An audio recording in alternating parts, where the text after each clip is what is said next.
Ray Gomez, Love It Up.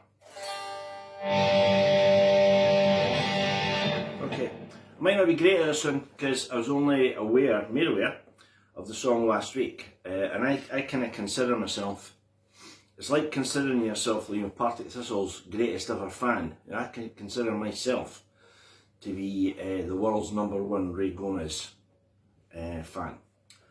And, you know, as always, you know, you don't know as much as you think you do.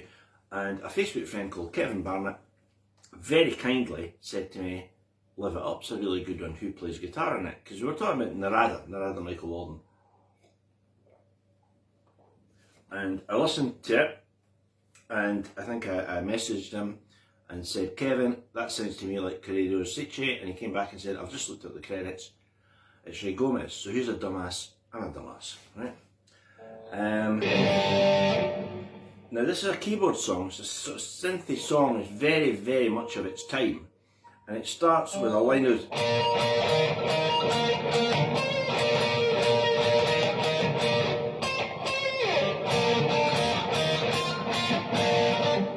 it's that kind of line. You can imagine being played on guitar, but it's played on synths, right? And then it's got,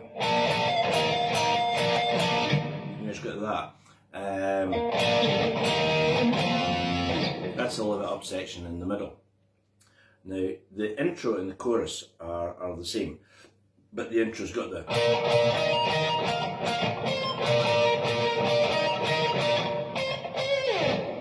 Right? The chorus is more block chords. In verses, it goes to a guitar line that's kind of, I think Corriere Sicce and Ray Gomez are on the song, and it goes to a,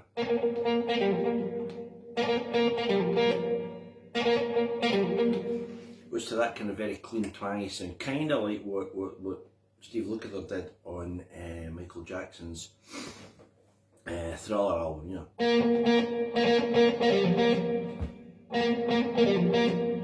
And the idea is just to give it a little bit of groove and make it funky. I would imagine that's played much like the clean sounds on Rosanna, with just the cleanest guitar sound you can imagine, and some modulation, I don't know, chorus, delay, reverb, whatever. If you were playing it live, I would say probably, I just turned the volume down on the guitar then, you know, to go from, to turn it down to go though. Right. It then goes into a synth drum section in the middle of the song, and it's quite hard to count. I've been counting it like 8, 8, and then a lurch. I'm not 100% sure how to count this. Maybe they had some way of doing it, or maybe it was spliced together in the studio. But there's this electronic, like Lynn drums solo in the middle, and then it goes into Ray's solo, right? So first thing you hear him play is,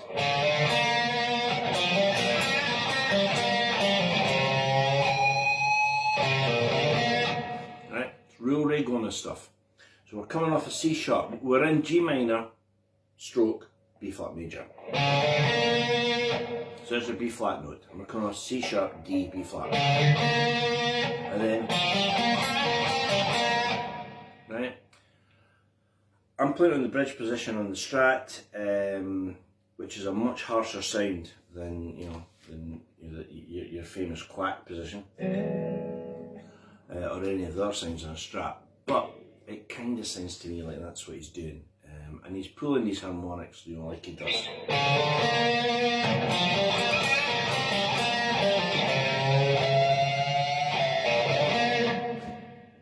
That's your opening phrase, right? So once it goes down,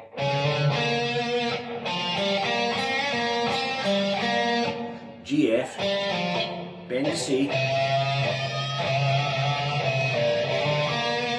and then slide back up to the B flat. So here's the phrase.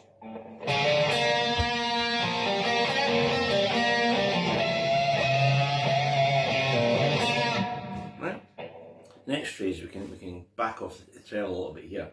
He plays.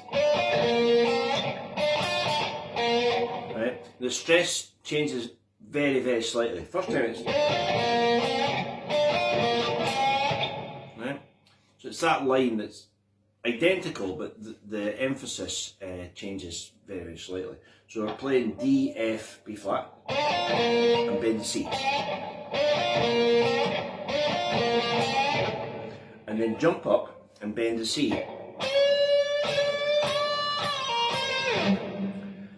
But it's Ray Gomez, so again it's kind of microtonal. So what we get is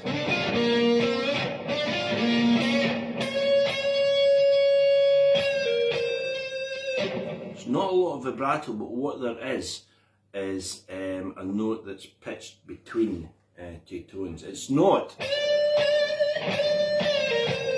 which is sound very standard. It's far more. Right. We're halfway through. Now at this point, if you'd said to me, Ray's going to ripple a note, what note do you think he'd ripple? I would think, well, probably the G, or maybe the B flat. The note he ripples is A flat, flat ninth. So what happens next after is Ray goes, yeah. So that's 1, 2, 3, 4, 1, 2, 3, 4, 5.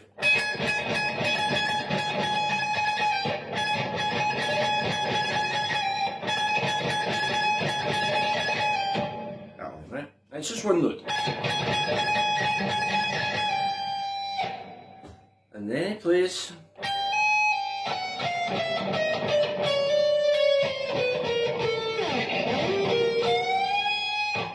Right? Now the ending is pure Ray Gomez, but the main thrust of it is pure Ray Gomez too. So we're playing.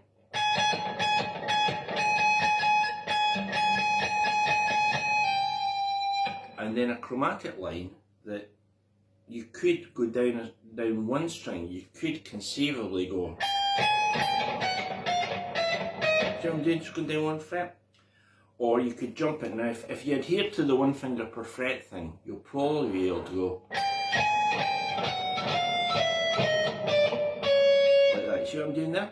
Fretting it with my first finger on the E string, but my pinky is then playing the F sharp on the B string.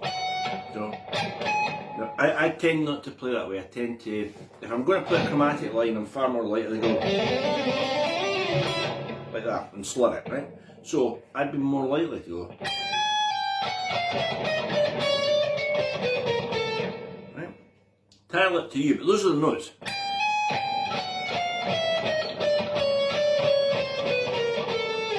Right? Lovely, swinging kind of bebop line that he plays in the middle of this thing. It's just full of a kind of elan, just out of nowhere. And Narada's music is like that. There's a real kind of love of life in it. But I mean, as I say, maybe I'm building this up too much. But just in the middle of this funk solo, he just frets this,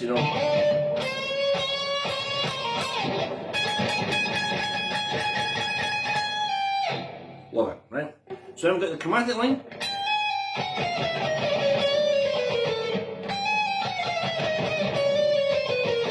Right. Now, if I were going to be having to play that live, as you can see, I'd be playing that like every day, and I'd just run through a way to go.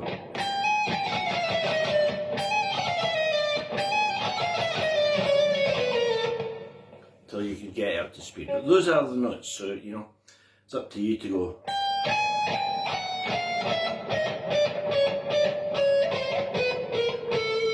And build it up, right? Nearly at the end here. He then plays that's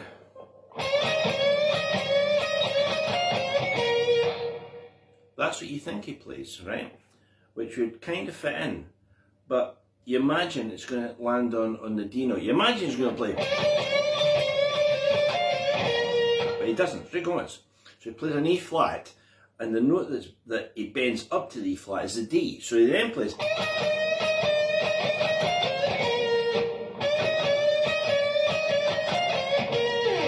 Right, that's the final lick. I'm sorry, I played that wrong there. I fretted a D. I should have fretted a C sharp.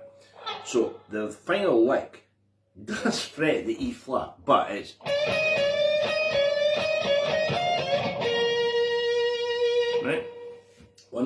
go. So we've got this chromatic.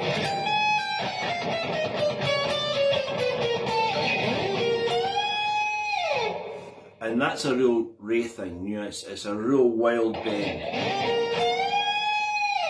Right, bend, we play G, B flat, I kind of jumped past that, sorry.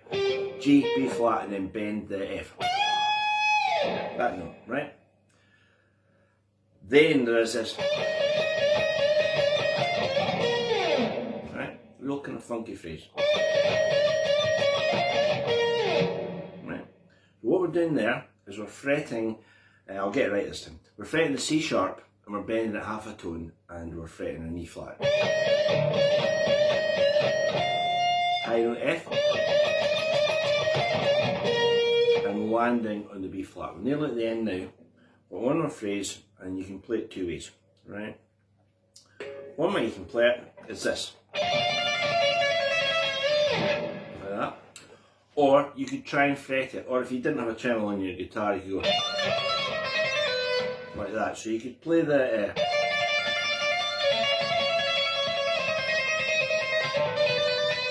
but one trill at a time, one trill only. Like that, right? So that's the line he plays, but if you've got a bar, you go. And you can make it wilder, because you know the pitch will go all over the place. And then the final thing, which is just two notes, final climax of the solo, is he's playing. Right, again a little shake of the back. But there's a kind of harmonic on the C bent up to D. And then a little shake. And that is it. As I say, you can see there's quite a tricky bit in the middle, that chromatic line. As I say, if I were going to have to play that live, I would have to play that every day, and I'd just have to build up, you know, till I could get it to a kind of workable speed. But that's it. So thanks to Kevin Barnett for that one. It's a Ray Goldman solo that I wasn't aware of. And that song is called Live It Up by Narada and Michael Walden. So I hope that was good. Thank you very much.